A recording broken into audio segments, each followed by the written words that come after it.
For a full year, I did my boss's job for him. Every strategy, every deadline, every crisis at 2 a.m., while he walked into boardrooms, smiled at executives, and took every single piece of credit. Then one night, completely by accident, I opened a file I was never supposed to see. And right there was his secret plan. He was going to fire me. That Friday. No warning. No severance. Nothing. He never saw what was coming. Because the night before he fired me, I had already sent the email that ended his career. If you've ever given everything to a job, stayed late, solved problems that weren't yours, and watched someone else stand up and take the bow, this story is going to hit you somewhere deep. Hit that like button, subscribe if you're new, and do not skip ahead, because this one builds. And the payoff is one of the cleanest, most satisfying things I have ever had the privilege of telling. Let me introduce you to someone I'm going to call Daniel. 32 years old. Operations analyst at a mid-sized financial consulting firm in Chicago. Not the loudest guy in the room. Not the most political. Not the one who spent lunch breaks networking with senior leadership. But if you asked anyone on that floor, quietly, honestly, they'd all say the same thing. Daniel was the reason the department worked. He joined 3 years earlier as a junior analyst. Within 8 months, he was untangling problems that people twice his seniority couldn't crack. Within a year, he was the unofficial solution to every cross-departmental crisis that landed on the operations floor. His title never changed. His salary barely moved. But his workload tripled. His direct manager was a man I'll call Richard. 51 years old. Senior Director of Operations. 11 years at the company. Golfed with the VP. Lunched with the CFO.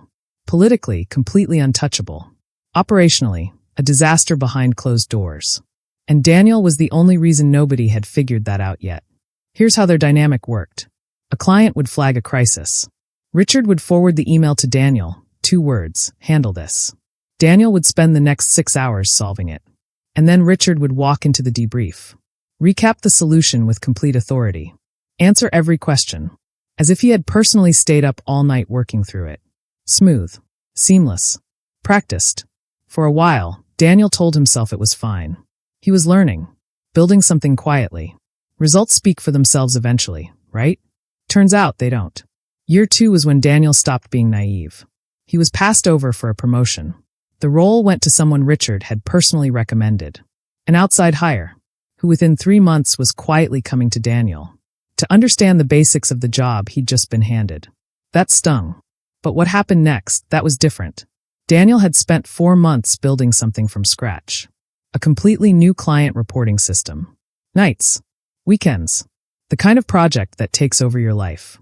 When it was done, it cut reporting time by 60%. Clients noticed immediately. At the company's Q3 all hands, Richard presented it. Full slide deck.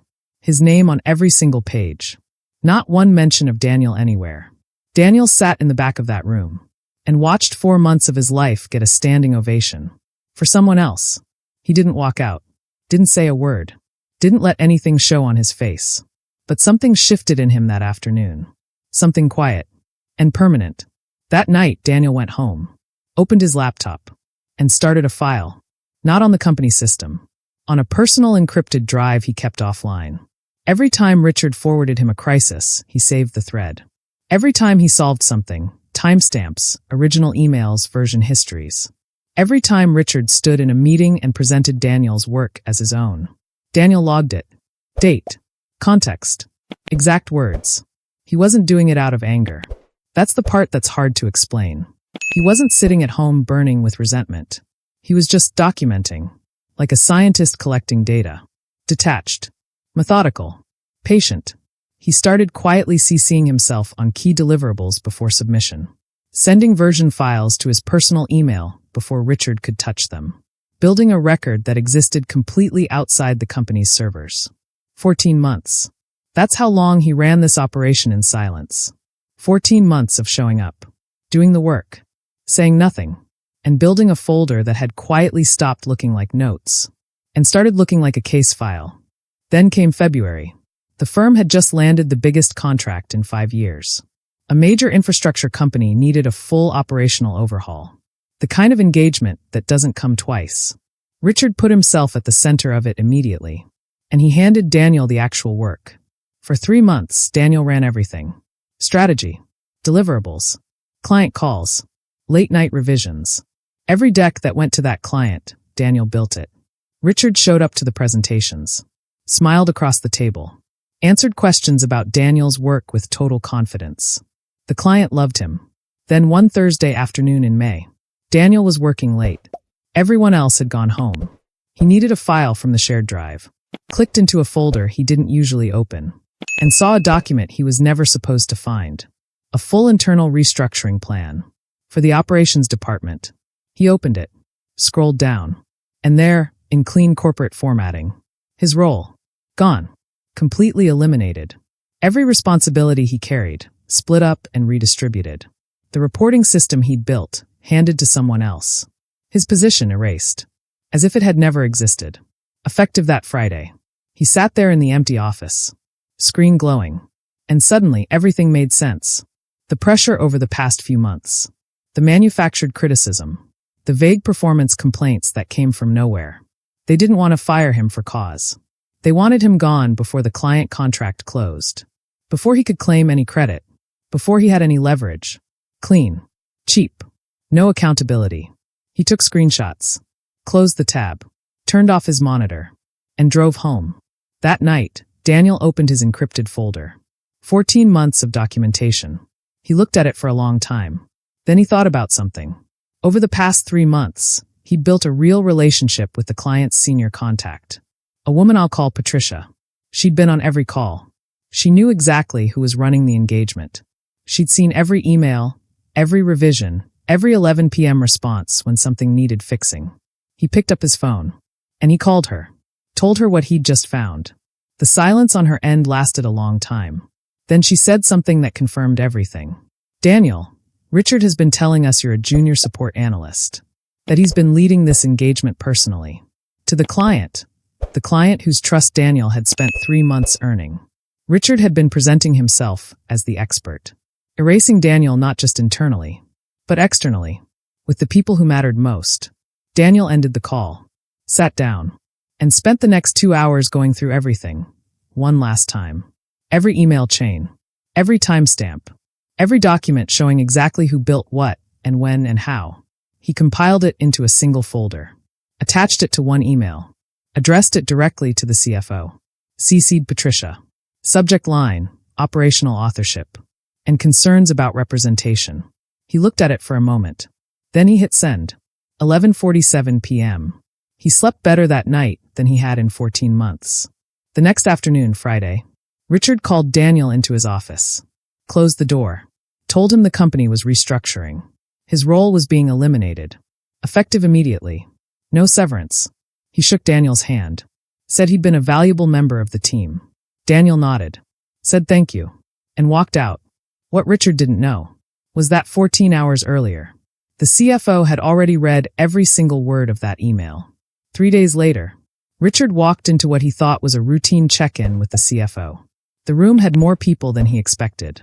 The CFO, 2 board members, head of HR, and a video call, already connected, with Patricia joining remotely from the client side. Richard didn't know she was on that call. He didn't know about any of it. He sat down, and for the next 40 minutes, he watched 14 months of his own story get dismantled, email by email, timestamp by timestamp, document by document. The client was not angry about the work. The work had been excellent. They were angry because they had been lied to, because the person they had trusted, the person they had built a working relationship with, had been misrepresented to them for months, and then quietly eliminated before he could say a word.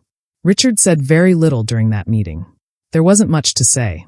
Every version of the story he'd been telling had just been contradicted by something with a timestamp on it. He didn't get fired in that room. It took 2 weeks. But when he walked back out onto the floor that afternoon, everyone who saw his face knew. Something had just happened to him. Daniel wasn't there. He found out from Patricia, who called him that same evening. She told him the board was reviewing the contract, that there were conversations about restructuring the engagement, that his name had come up, not as a support analyst, as a potential independent consultant, direct contract, his terms, his rate. Would you be open to a conversation? She asked. Daniel was quiet for a moment. He said yes. Daniel didn't go back to that company. He didn't need to. He signed with the client directly. Better title. Better money. No Richard. Here's what I keep coming back to when I think about this story. Richard wasn't just arrogant. He was comfortable. He'd been running this play for years. It had always worked. The politics protected him. The system protected him. And that comfort, that absolute certainty that he was untouchable, is exactly what made him sloppy. He forgot to account for one thing. The person he was taking from had been quietly paying attention the entire time. The most dangerous person in any room isn't the loudest one. It's the quiet one who's been keeping receipts. If this story hit different, if you felt that satisfaction somewhere in your chest, smash that like button right now. It takes 2 seconds, and it is genuinely the biggest thing you can do to help this channel reach people who need to hear stories like this one. In the comments, I want to hear from you. Have you ever been in a room where someone was taking credit for your work? Did you ever get your moment? Drop it below. I read every single one. Subscribe if you're new, because the vault runs deep, and we are nowhere near done. Remember, document everything. Stay quiet, stay ready, and never let them see it coming. I'll catch you in the next one.